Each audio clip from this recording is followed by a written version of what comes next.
नमस्कार साथियों, स्वागत है आप सभी का टॉपर्स टेस्ट के इस डिजिटल प्लेटफॉर्म पर। हमारे इस चैनल पर पशु परिचर के निशुल्क बैच के अंतर्गत हम जो आपके सिलेबस में दिया हुआ है दैनिक विज्ञान, काफ़ी इम्पोर्टेंट आपके पार्ट परीक्षा में रहने वाला है, उसकी हम क्लासेस नियमित रूप से आपके लिए लेकर आ रहे हैं। पिछला टॉपिक जो था, पिछली क्लास तक जो हमने पढ़ लिया था परिसंचरण तंत्र, वो हमारा टॉपिक कंप्लीट हम पढ़ चुके हैं। आज से हमारा टॉपिक नया स्टार्ट कर रहे हैं, जनन, जंतुओं में जनन। काफी इंपॉर्टेंट आपके ये टॉपिक हो जाता है आपके दैनिक विज्ञान के अंतर्गत। तो स्टार्ट करते हैं। जंतुओं में जनन। सभी जंतुओं में अपने समान जीव उत्पन्न करने की क्षमता होती है। नवीन संतति उत्पन्न करने की इस प्रक्रिया को प्रजनन कहते हैं। सामान्य सी बात है, सामान्य सी ये परिभाषा है कि सभी जंतु, पेड़ पौधे हो या जीव जंतु हो, अपने समान संतति उत्पन्न करते हैं। इस प्रक्रिया को, ये जो प्रोसेस है, ये जनन कहलाती है। प्राणियों में जनन के दो प्रकार होते हैं, चाहे पादप हो, जंतु हो। दो प्रकार से जनन होता है, लैंगिक जनन होता है, अलैंगिक जनन होता है। अलैंगिक जनन और लैंगिक जनन।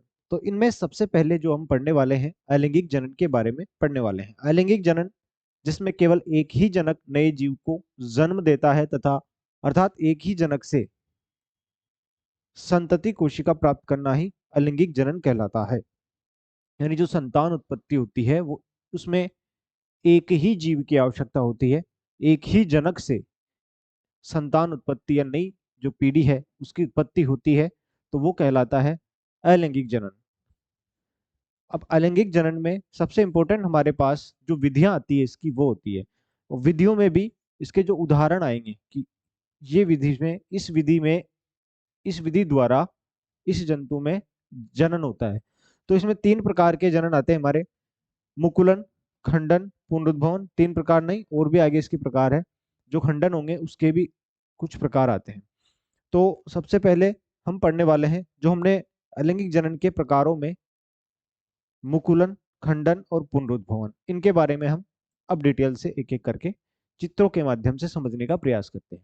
सबसे पहले हमारा आता है मुकुलन। इसमें क्या होता है, जंतु के शरीर में, हम पढ़ रहे हैं अलैंगिक जनन, एक ही जनक की आवश्यकता होगी। तो इसमें क्या होगा, शरीर में एक मुकुलन, इसको इसलिए नाम दिया गया है क्योंकि इसमें एक मुकुल यानी एक उभार जैसी संरचना का निर्माण होता है। वो उभार जैसी संरचना धीरे धीरे वृद्धि करती जाती है, और वो उसका आकार जो है, उसकी आकृति जो है, अपने जो जीव है, जनक जीव जिससे वो उत्पन्न हो रहा है, उसी के समान वो उभार रूप लेता जाता है, और अंत में वो उस जीव से अलग हो जाता है, नया जीव बना लेता है। यह प्रक्रिया मुकुलन कहलाती है। मुकुलन, इसमें प्राणी शरीर से कलिका का निर्माण होता है। कलिका, बड या मुकुल कहते हैं उसको, निर्माण होता है, जो बड़ा होकर जनक प्राणी से अलग होकर नए प्राणी का निर्माण करती है। अब इसके उदाहरण जो है काफी इंपॉर्टेंट: हाइड्रा और वर्टिसिला। इसका चित्र के माध्यम से समझे तो ये होता है हमारा हाइड्रा। हाइड्रा होता है, इसमें सबसे पहले एक उभार जैसी संरचना बनती है। एक उभार जैसी संरचना इसके शरीर में बनती है। अब ये उभार जैसी संरचना यहाँ पर बनी, धीरे धीरे वृद्धि करती है, ये इस प्रकार से हो जाती है, मुकुल कहलाती है।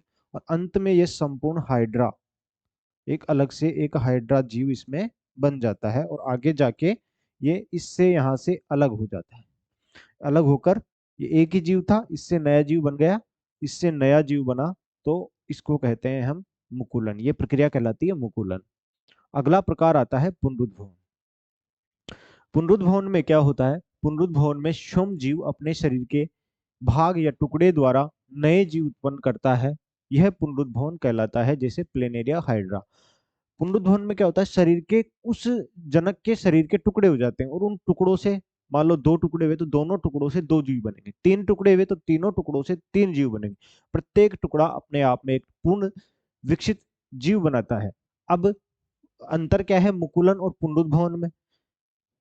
मुकुलन में क्या होता है, जो पहले वाला जीव, वो उसी अवस्था में रहता है, बस उसके शरीर से एक उभार निकलता है, वो उभार अलग उसी शरीर पे चिपका हुआ रहता है जब तक वो पूरा जीव नहीं बन जाता, और संपूर्ण जीव बनने के बाद वो उस शरीर से अलग हो जाता है।